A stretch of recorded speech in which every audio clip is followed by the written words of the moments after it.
فعلا سبب في رسوب واحد بقاله شهور بيذاكر وبيتعلم وفعلا بيعرف يسوق، بس تفصيله صغيره للاسف سوء فهم صغير ممكن يكلفه الامتحان، والامتحان يعني هيكلفه فلوس وهيكلفه وقت.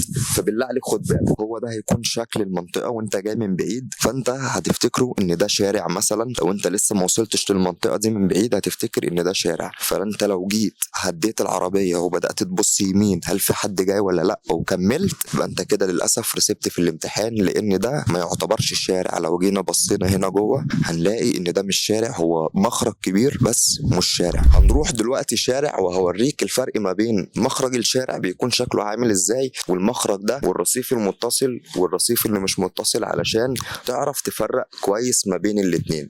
يلا بينا نروح نشوف مخرج الشارع بيكون عامل ازاي. انما بقى لو احنا جينا بصينا على الشارع هنلاقي ان الشارع السور من هنا ده بيتسمى رصيف مش متصل.